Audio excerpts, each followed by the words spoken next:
हिंदू आतंकवाद पर आरवीएस मणि का बड़ा दावा। गृह मंत्रालय के पूर्व अंडर सेक्रेटरी हैं आरवीएस मणि। साल 2010 तक आंतरिक सुरक्षा विभाग की किसी भी फाइल में हिंदू टेरर या हिंदू आतंकवाद शब्द का कोई जिक्र नहीं था।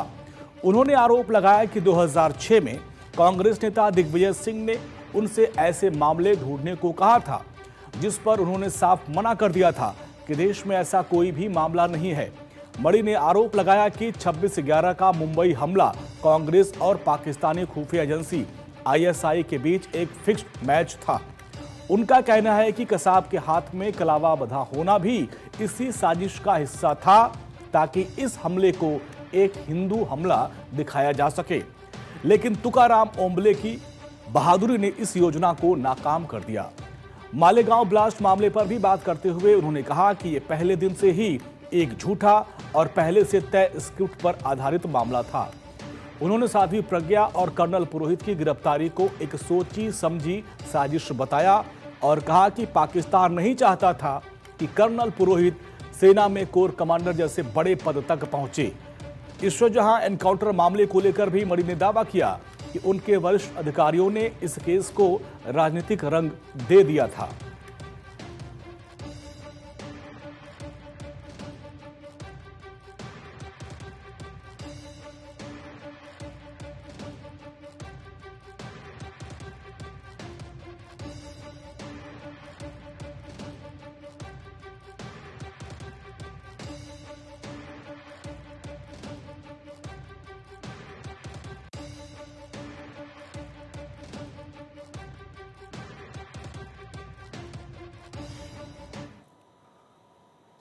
पूर्व सीईसी एसवाई कुरैशी ने अपनी किताब में किए महत्वपूर्ण जिक्र।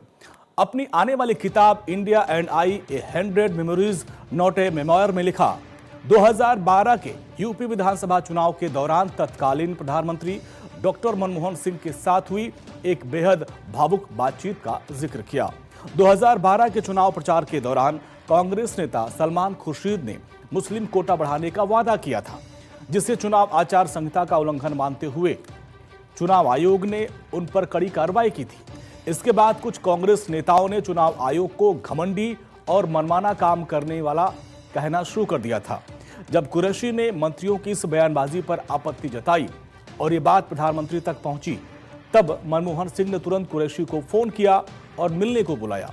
कुरैशी के मुताबिक मनमोहन सिंह ने बेहद भावुक और दुखी होकर कहा था, अगर आप ऐसा सोचते हैं कि मेरी नीयत खराब है तो मैं आत्महत्या कर लूंगा।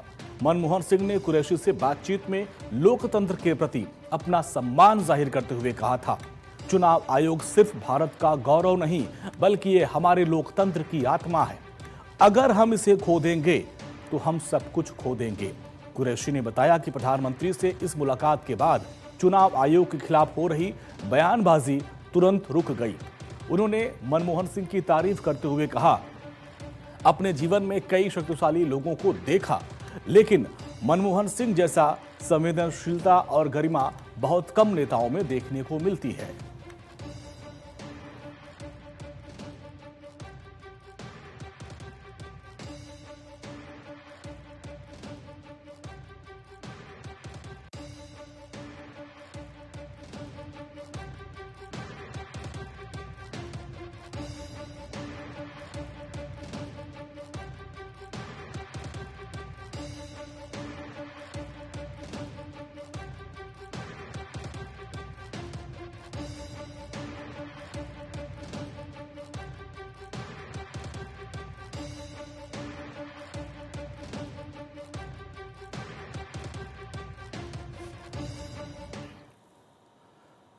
तेरह जुलाई को अमित शाह के गुजरात दौरे का दूसरा दिन। गांधीनगर में केंद्रीय गृह मंत्री अमित शाह इंटरपोल बैठक का उद्घाटन करेंगे। मुख्यमंत्री भूपेंद्र पटेल सम्मेलन में मौजूद रहेंगे। गांधीनगर में इंटरपोल डीएफईजी की 11वीं बैठक होगी। प्रथम अंतर्राष्ट्रीय जांचकर्ता शिखर सम्मेलन का उद्घाटन होगा। सम्मेलन में 47 देशों के प्रतिनिधि शामिल होंगे। वरिष्ठ जांच और कानून परिवर्तन अधिकारी मंथन करेंगे। दोपहर में केंद्रीय गृह मंत्री अमित शाह दहेगाम पहुंचेंगे। केंद्रीय गृह मंत्री अमित शाह नए सब्जी बाजार का लोकार्पण करेंगे। केंद्रीय गृह मंत्री अमित शाह एपीएमसी के अमृत महोत्सव में भी शामिल होंगे।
तेरह जुलाई को कानपुर लखनऊ एक्सप्रेस वे का उद्घाटन रक्षा मंत्री राजनाथ सिंह, केंद्रीय मंत्री नितिन गडकरी और सीएम योगी आदित्यनाथ उद्घाटन करेंगे।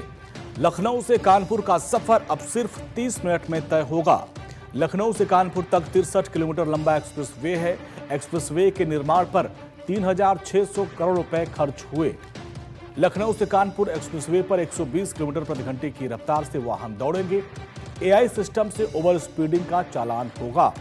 सीसीटीवी से 24 घंटे निगरानी होगी। हादसे पर 15 मिनट में इमरजेंसी मदद मिलेगी। एक्सप्रेसवे पर 4 बड़े पुल, 25 छोटे पुल, 4 फ्लाईओवर और 24 अंडरपास बनाए गए हैं। लखनऊ, कानपुर समेत कई जिलों को इससे फायदा मिलेगा।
तेरह जुलाई को विदेश मंत्री एस जयशंकर पहुंचेंगे न्यूयॉर्क।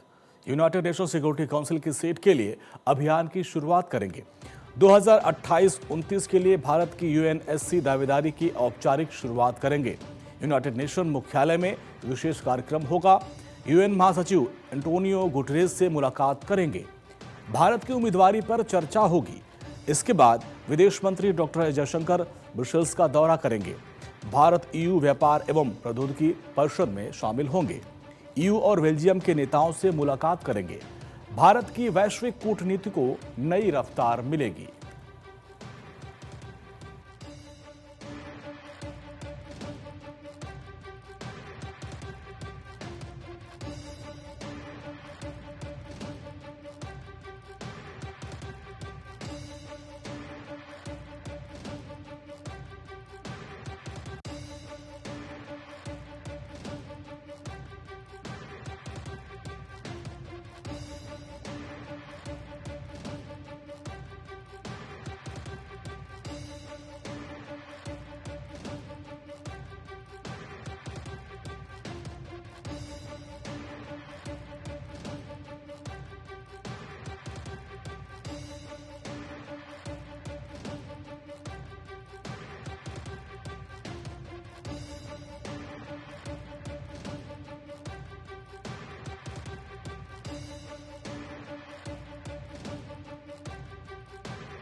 13 जुलाई से यूरोप दौरे पर केंद्रीय मंत्री पीयूष गोयल। केंद्रीय मंत्री पीयूष गोयल भारतीय व्यापार प्रतिनिधिमंडल का नेतृत्व करेंगे। पीयूष गोयल स्पेन, बेल्जियम और फिनलैंड का दौरा करेंगे। व्यापार और निवेश बढ़ाने पर फोकस रहेगा। टेक्नोलॉजी और इनोवेशन पर अहम संवाद होंगे। क्लीन एनर्जी, मैन्युफैक्चरिंग पर मंथन होगा। भारतीय उद्योग जगत की बड़ी कंपनियां शामिल होंगी। भारत यूके एफटीए 15 जुलाई से लागू होगा। यूके को ड्यूटी फ्री निर्यात का लाभ मिलेगा। भारत ईयू एफटीए पर भी अहम चर्चा होगी।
तेरह जुलाई को वित्त मंत्रालय ने बुलाई अहम बैठक।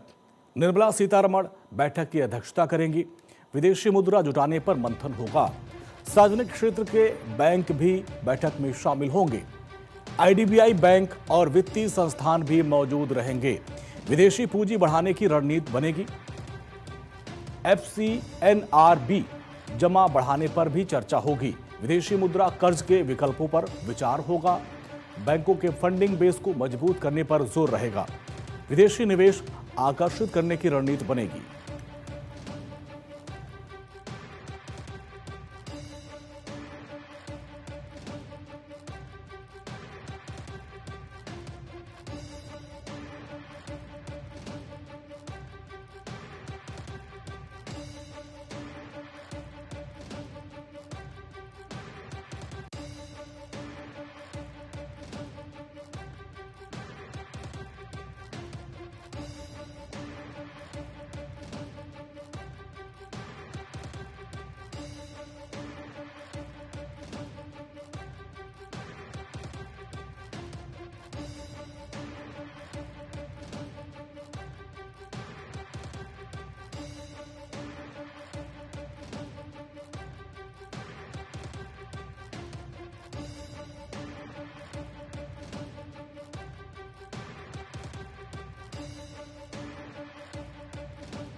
कल बांकीपुर उपचुनाव में बीजेपी उम्मीदवार नीरज सिन्हा नामांकन भरेंगे। बांकीपुर विधानसभा उपचुनाव के लिए बीजेपी ने नीरज कुमार सिन्हा को उम्मीदवार बनाया है। अभिषेक कुमार बंटी के नाम वापस लेने के बाद नीरज सिन्हा 13 जुलाई को नामांकन करेंगे। ये सीट नितिन नवीन के राज्यसभा जाने के बाद खाली हुई थी। जनसुराज पार्टी के प्रमुख प्रशांत किशोर भी 13 जुलाई को अपना नामांकन दाखिल करेंगे। 30 जुलाई को मतदान और 3 अगस्त को उपचुनाव के नतीजे घोषित होंगे।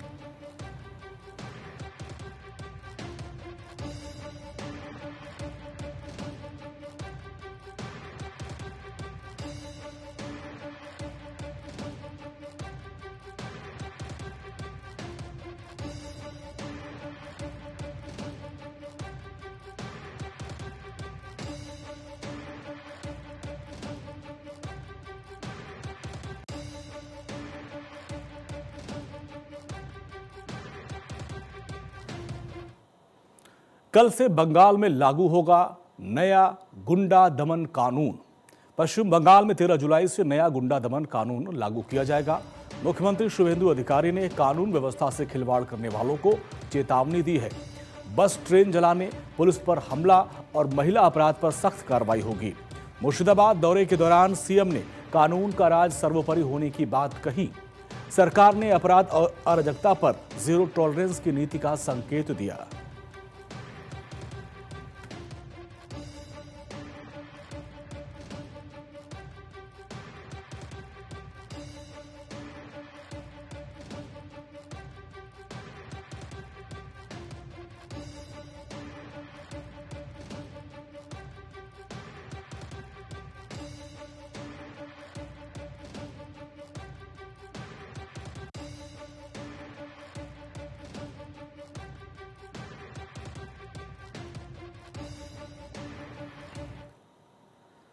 Ministry of electronic and information technology कर रहा मेटा को जवाब देने की समीक्षा। इलेक्ट्रॉनिक्स और सूचना प्रौद्योगिकी मंत्रालय को हाल ही में मेटा को नोटिस भेजा गया था। इस नोटिस में बच्चों को यौन शोषण और दुर्व्यवहार जुड़े कंटेंट पर जवाब मांगा गया था। सामग्री को बढ़ावा देने या उसे आसान बनाने वाले विज्ञापनों पर भी नोटिस भेजा गया था। मंत्रालय की ओर से भेजे गए नोटिस पर मेटा का जवाब मिल गया है। फिलहाल मंत्रालय मेटा कंपनी की ओर से मिले जवाब की समीक्षा कर रहा है। प्लेटफॉर्म पर लगभग 30 ऐसे विज्ञापन थे जो कथित तौर पर बच्चों के यौन शोषण से जुड़े कंटेंट को बढ़ावा दे रहे थे। केंद्रीय आईटी मंत्री अश्विनी वैष्णव के कहने पर मंत्रालय ने 4 जुलाई को मेटा को निर्देश दिया था। SCEAM को बढ़ावा देने या उसमें मदद करने वाले सभी इंस्टाग्राम विज्ञापनों और कंटेंट को तुरंत बंद करने का निर्देश दिया गया था। मंत्रालय ने कंपनी को यह बताने के लिए 7 दिन का समय भी दिया था कि ऐसे विज्ञापन कैसे दिखाए गए।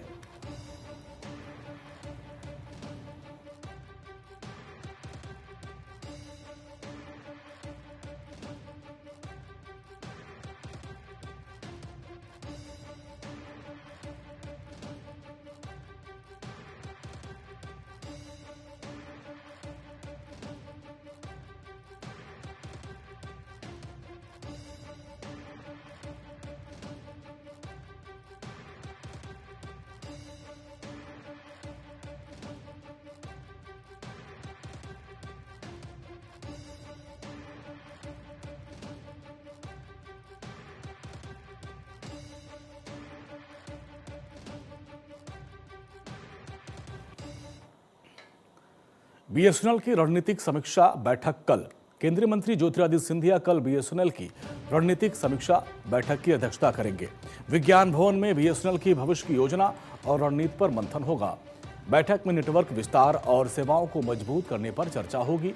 केंद्रीय राज्य मंत्री डॉक्टर चंद्रशेखर पेम्मासानी भी कार्यक्रम में मौजूद रहेंगे।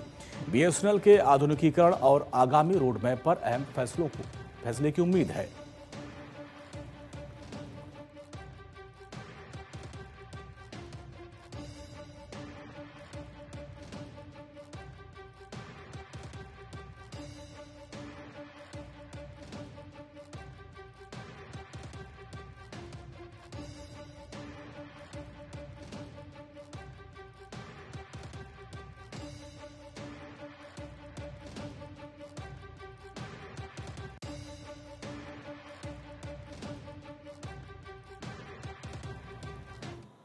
एमपी टेक ग्रोथ कॉन्क्लेव 3.0 में शामिल होंगे CM doctor Mohan Yadav.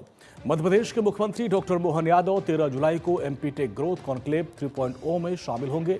Conclave का उद्देश्य मध्य प्रदेश को अग्रणी टेक निवेश केंद्र के रूप में स्थापित करना है। जीसीसी, डेटा सेंटर और सेमीकंडक्टर सेक्टर में निवेश के अवसरों पर चर्चा होगी। प्रौद्योगिकी आधारित औद्योगिक विकास को नई गति देने पर विशेष जोर रहेगा। भविष्य की तकनीकों और निवेश रोडमैप पर उद्योग जगत के साथ मंथन होगा।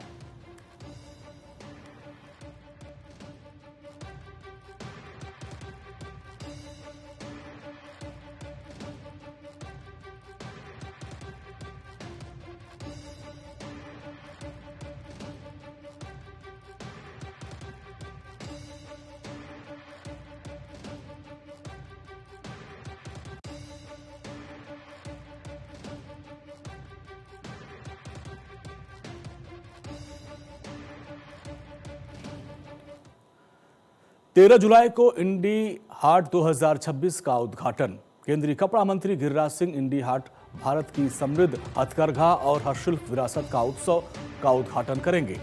इंडी हाट 2026 का आयोजन 19 जुलाई तक भारत के सबसे बड़े global textile event Bharat Tex 2026 के साथ किया जा रहा है। इस इवेंट के लिए अंतर्राष्ट्रीय दर्शकों के सामने भारत की पारंपरिक कलाकारी को पेश किया जाएगा। इस आयोजन को आत्मनिर्भर भारत और वोकल फॉर लोकल अभियान के लक्ष्यों के अनुरूप तैयार किया जा रहा है। इसे national institute of fashion technology ने बहुत सोच समझकर तैयार किया है।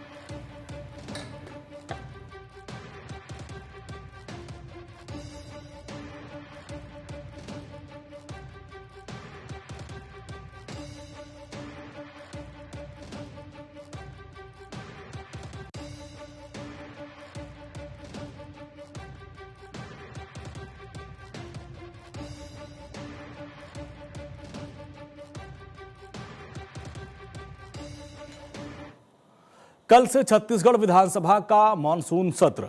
छत्तीसगढ़ विधानसभा का मॉनसून सत्र 13 से 17 जुलाई तक चलेगा। 5 दिवसीय सत्र में कुल 5 बैठकें आयोजित की जाएंगी। सरकार वित्तीय और अन्य महत्वपूर्ण शासकीय कार्य सदन में पेश करेगी। विपक्ष कई मुद्दों पर सरकार को घेरने की तैयारी में है। छोटे सत्र के बावजूद सदन में जोरदार हंगामे के आसार हैं।